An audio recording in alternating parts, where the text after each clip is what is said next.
Today we're taking a look at what came out in Judges Guild Installment J from 1977. Please stick around. I'm AZ Mountaineer. This is our channel, Old School Rules, where we celebrate the community of old school gamers and grognards who like classic RPGs, miniatures, magazines, and everything that goes with it. This video continues our look at the products of Judges Guild with Installment J. Hope you enjoyed the video. We're continuing our look at the products of Judges Guild. This is called Installment J. It's the second installment. More on that in just a second. It came out somewhere right at the very end of 76, or probably more likely January of 77. There's mention in the text of the journal that came here that they were interrupted, and they sort of jokingly say it was interrupted by an elf and reindeer, right? So it makes it sound like this definitely didn't get out until sometime after Christmas, probably didn't get to people until the beginning of the year. The journal is dated December 76/January of 1977. By way of context, if you haven't seen the prior video on installment I stood for initial. That was the first packet they put out, and they just continued the numbering sort of in the middle of the alphabet with J. It'll keep going K, L, M, N, etc. Now, Judges Guild had a different idea. They basically got a subscription from people, and then every month, if you were a subscriber, you would get a new product or sort of set of products from them as a packet. And that's what these installments were. You could also order this stuff directly from them piecemeal if you wanted as well. Okay, for background, Installment J comes out 76-77. It's still Bob Bledsoe and Bill Owen. At this point, employee number one, who is Norma Bledsoe, has been hired. It's Bob's wife. He mentions in the journal they've gotten someone to do a better job of typing, and I think that's probably Norma. The cost of these items would have been $3 if you bought them directly rather than as part of your subscription. And I have a correction on the last video. I said the cost of installment I was $7. If you were a subscriber, you just got that in the mail. But if you wanted to buy those, what came in there as pieces, then you would have paid $7 for those items. So Installment J, 76, I think as the production comes out, 76-77. You get the journal, the booklet, a castle called Thunderhold Castle, and underneath are the Sunstone Caverns. And you get some maps for that, a one-page of reference charts, and some more dungeon maps. So let's take a look at those. Here's what they call the Judges Guild Journal. It's just a single legal-sized piece of paper. It's front and back. It's some random notes, sort of almost like an editorial you would get in a fanzine for the subscribers. It starts off with some discussion of running a campaign setting. And I think Bob was responsible for this, by the way. And he's talking about what to do when you don't get the right sort of challenge level between your players and your monsters, or whatever it is they're facing. How important that is for having a good game where players want to come back week after week. And he says here, the crux of 90% of the trouble with retention is the lost element of fear and excitement induced by a confrontation with dangerous monsters or whatever other type of opponent you might have. And so, he's just an advocate for being a good DM or referee, that you need to have that tension. And there's that conversation continues today. He talked a little bit about it in the last journal as well. There he talked more about not giving out magic items and letting characters become too powerful too quickly. Solutions are you sort of weaken the characters. Maybe their henchmen run away. Maybe somebody gets paralyzed or level drained. Or the monsters become harder. But of course, he says you got to be real careful not to just sort of juice up the monsters by giving them extra hit points and extra whatever. That's just, in his opinion, not the right solution. I'm not sure the players would enjoy his level draining solution, but I guess that goes along with his idea of the challenge and the fear of, like, hey, real bad things can, in fact, and do happen here. In the end, he has a comment philosophically about, like, it's not your job to kill characters, right? And he says you're not going to prevent that necessarily, but as the DM, you always have the power to kill characters. You can throw crazy, impossible traps. You can say super overpowered monsters at them. He's like, there's no challenge in that to you, and there's no fun in that to the players. So balance with tension, right, is really the key. And then he does this a lot. I've noticed in some. He just sort of has a bunch of random, silly things in here, talking about what's going on in the industry and some references to. I don't even know that they're inside jokes. They're just sort of random stuff he makes up about these personalities that he's created that are part of this. And then he talks a little bit about what's coming, and they mention. The very first thing they produced, right, item 0, were these maps of the city-state of the Invincible Overlord, which was the key hub for his campaign and for anyone who was a Judges Guild subscriber. It's a great big map. I'm going to do a separate video and show you guys that map. It was just the map, and the Judges version is labeled, and then the player's version is a lot less detail and no labels for what all these different buildings or areas would be. But just that, right? Not if we would sort of call it a key or a booklet that had the information. So they've finally gotten that done. Well, we're going to talk about that too. That comes out here in the immediate future. And he says very clearly, though, that item does not come in a subscription. That you have to buy separately. It's going to be about 40 pages. And I'm trying to remember what he said it was. He's got a few things that you could get. I think maybe he says $9. They also sold sort of combo packs. You could get that city-state supplement along with the Dungeons and Dragons box and the dice, $20. Kind of wish I could do that, right? Don't we all? Wish we'd gotten that from back in the day. A starter pack, which comes with a subscription and Dungeons and Dragons for $20. Tack cards sold separately. We talked about those in the last video. And some of the ready reference, they call it the ready reference package. It's going to be the charts that were in installment I and J plus one that's going to be in installment K. So that's one of the things there. The other thing he mentions is in installment I, and again today in installment J, there are dungeon levels. There's no key, there's no explanation at all. He says it was definitely done on purpose for let the referee, judge, dungeon master have the maps, but then you fill in what you want to be there. They said that was done. They're asking for feedback if people actually want them filled in, but he said he thought it was better to give you the dungeon and let the dungeon master, I guess you'd say, sort of have half of it done. They start here to give you some ideas of some sort of bad guys or monsters with personalities of some extent that you could put in there as a maybe a slight middle ground, but there's still there are ideas to leave it open unless the subscribers write in and say, no, we want you to fill out the whole thing. As he points out, then we got to figure out what we're doing, right? Because that's a whole lot more pages of data information. And as we'll see, pretty soon they do start producing dungeons with keys or with the details filled in. Those are multi-page products that basically look like modules that TSR would later put out. And those, of course, sold very well as well. He's got some notes of corrections from the original booklet I, and then he's got what they call the booty list down here at the bottom. And you always look at the booty list in Judges Guild because it kind of shows you where we are in history. This booty list goes from item, and here they're still all in order, 1 through 17.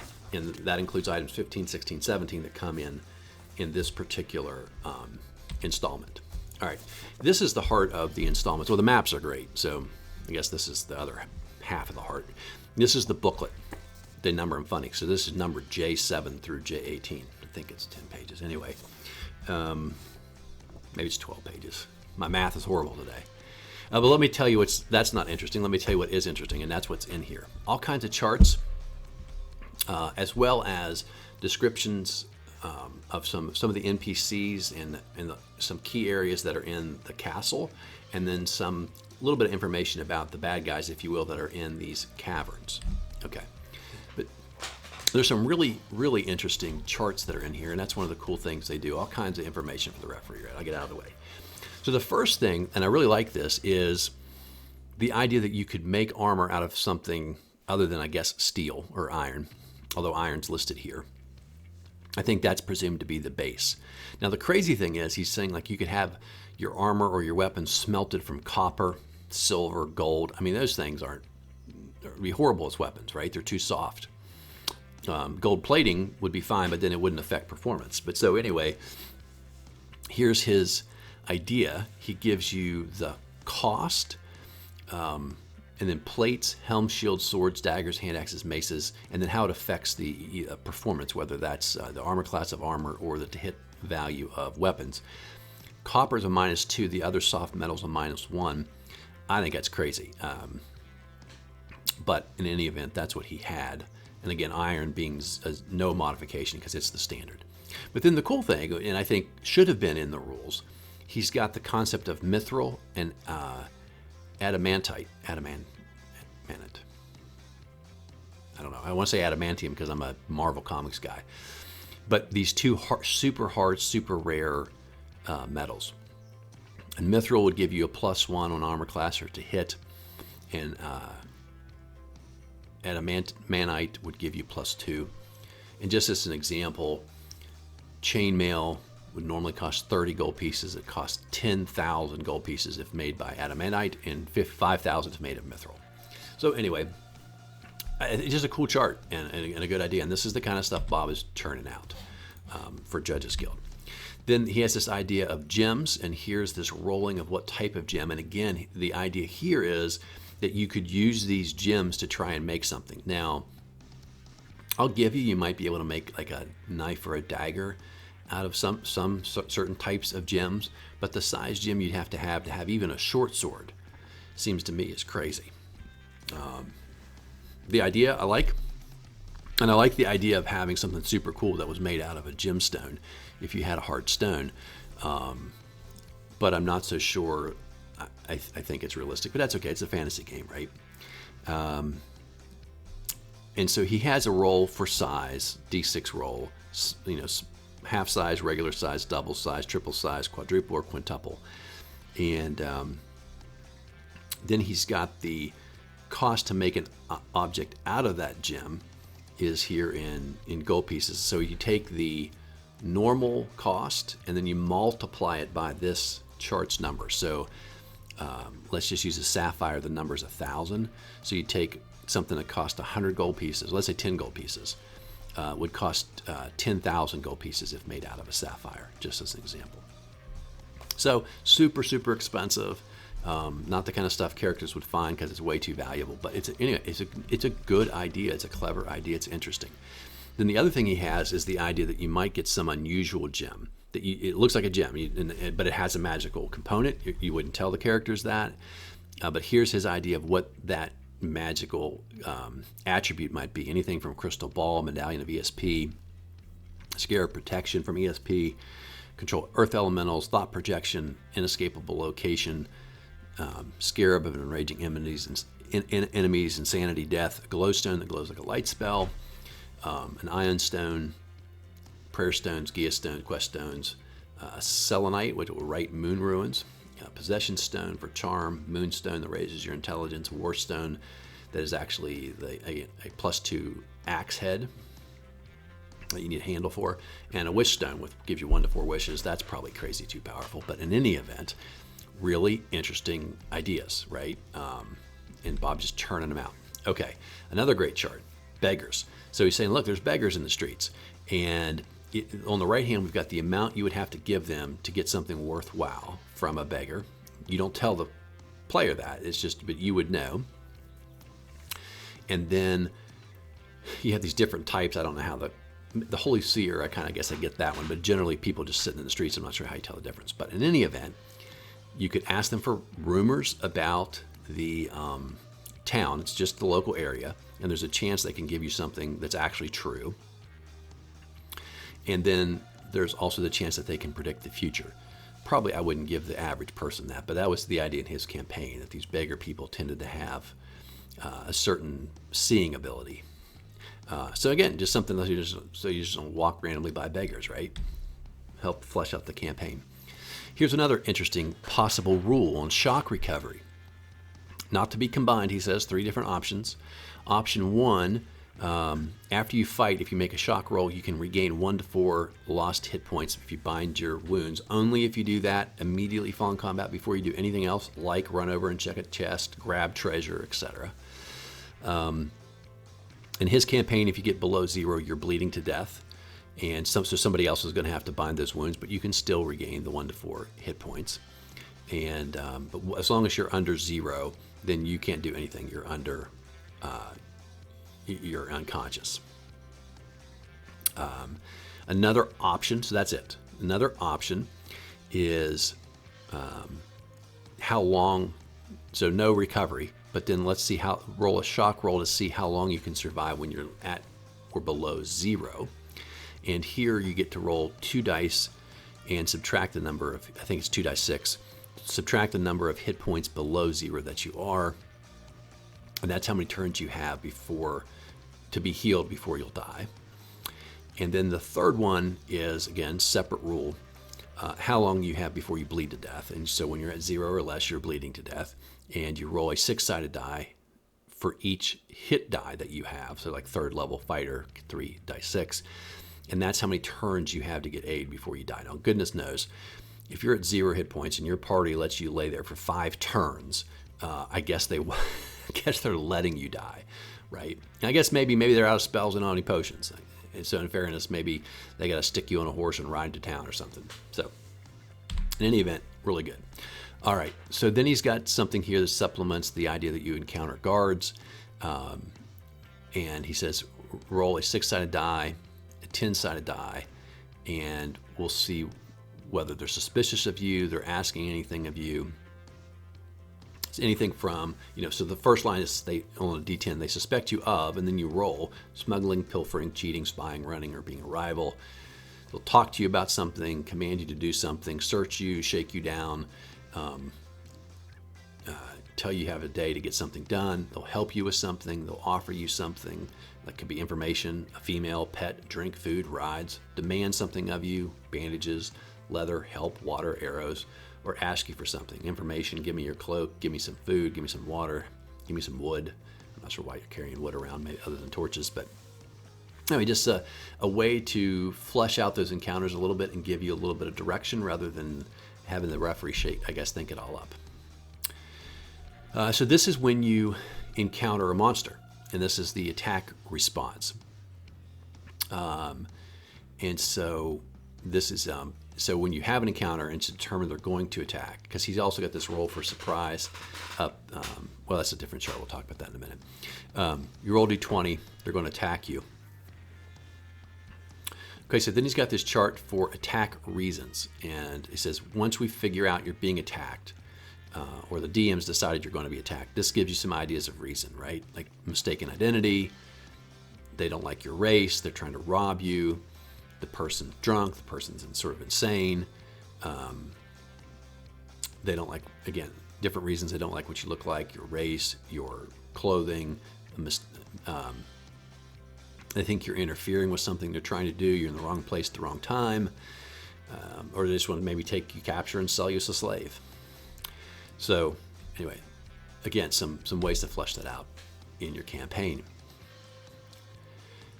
And then this ties back to any type of special encounter. This was from the initial booklet I, and different things that are going on in the town. Caravan is arriving. There's a call to arms. There's some type of robbery. Somebody important's missing. There's an epidemic. There's a fire. An important ship is pulled into port. Some, noble's birthday, noble's death, execution, gladiator festival, distant battle that involves or worries the town, some type of curfew because of some worry. The gates are locked because there's a spy loose, a jailbreak, emergency taxes. Everyone's being conscripted into the army. War starting, war is ending. All weapons are to be confiscated because of some concern, etc. All kinds of fun stuff just to roll up when you're in town. And I think it's important as a referee to create a way that life is occurring, in the town around you. Don't make it so static and so forth. He also has a new character class called the Buffoon, subclass of the fighter, and he has this idea of how you can use repartee and witticism against people. But I just wanted to point out, because the Jester class has shown up more than once, this is a very early, like late 1976 version of, he didn't call it the Jester, he calls it the Buffoon. but it's this idea that through his entertainment he can distract, confuse, maybe even draw an ally from random people that he meets. And then we have poison, and he goes through and explains how to research poison and who can, alchemists or wizards that can research how long it would take. And then he has different types. I do like the concept here, that poison isn't basically this all or nothing thing, right? You use poison, you die. Saving throw, and you either die or you don't. And so different. And I also like the idea that effects are delayed. So he has a number of rounds. For example, a spider, 6 rounds it would take before the effects kick in. And then there's a number of points of damage per round you're taking, and how many rounds that will last. And then if you make a saving throw, you obviously cut that.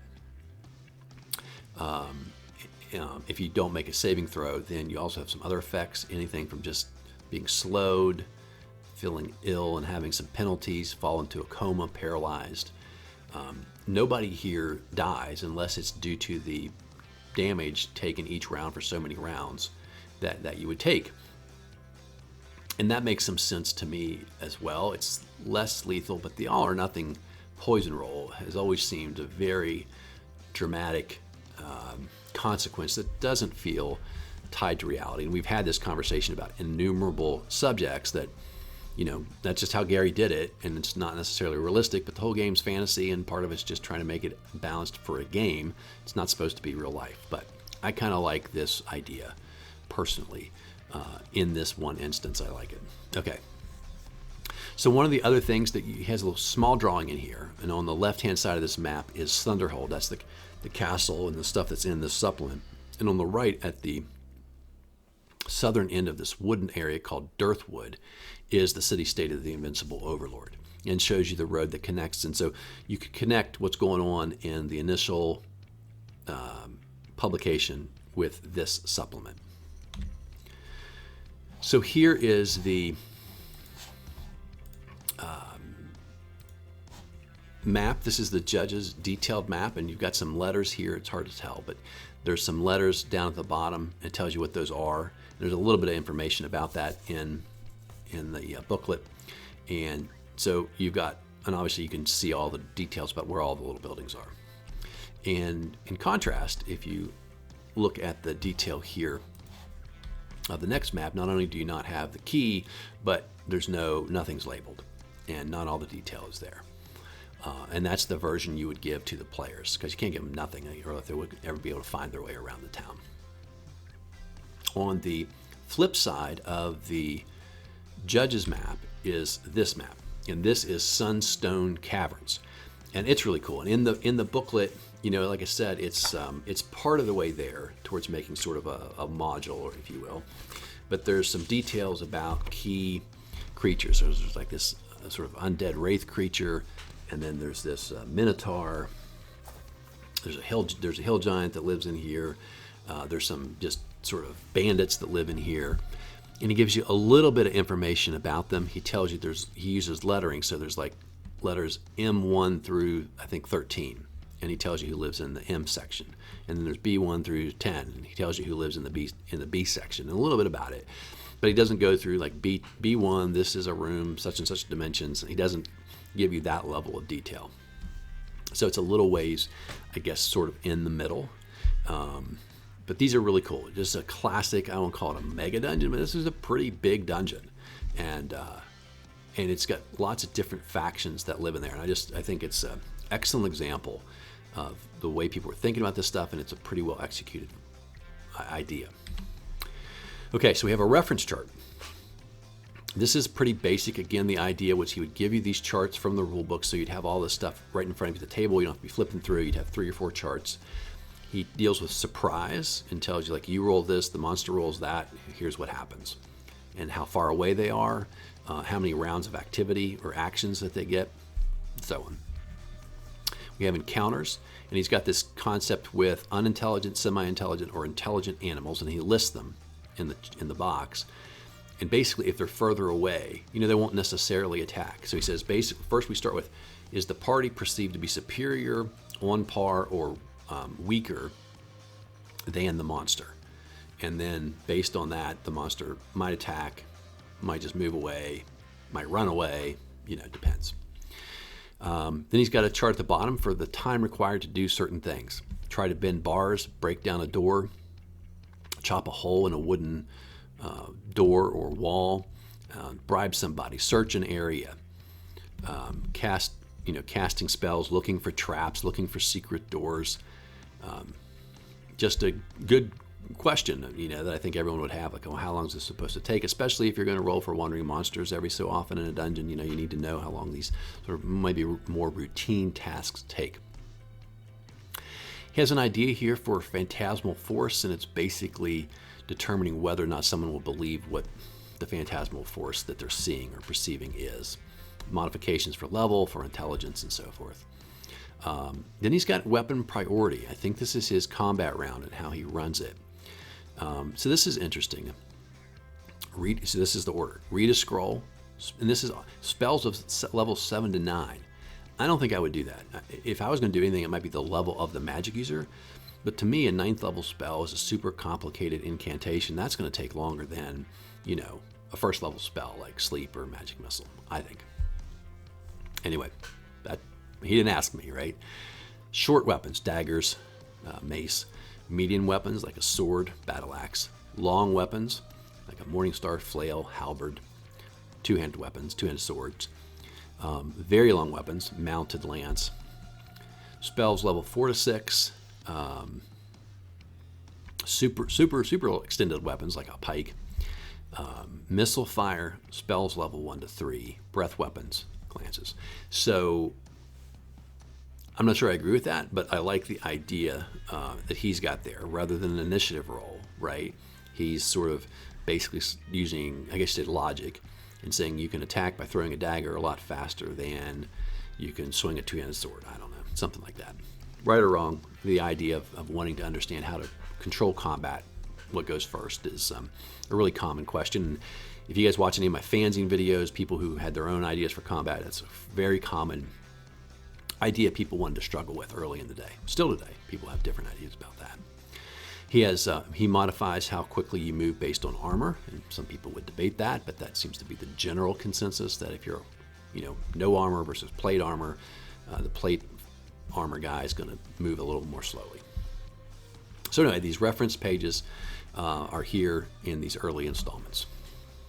Then we have the dungeons, and remember I said these are the dungeons where he has absolutely no key. He does not give you any information about anything that's in there. I'll get out of the way. Level 1, level 2, 3.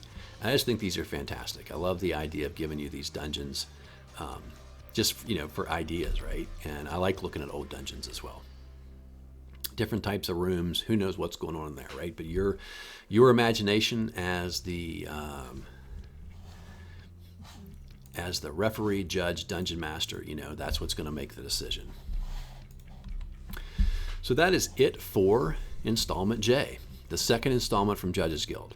Very first thing that comes out in your mailbox in 1977.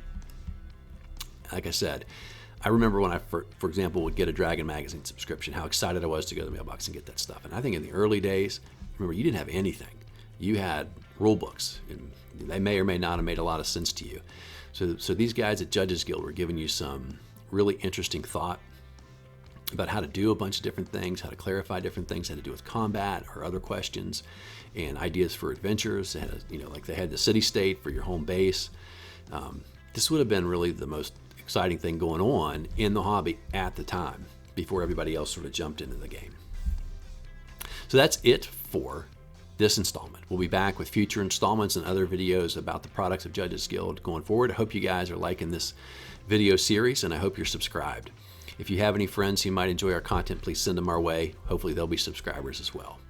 Have a great rest of the day. Until next time, keep rolling 20s.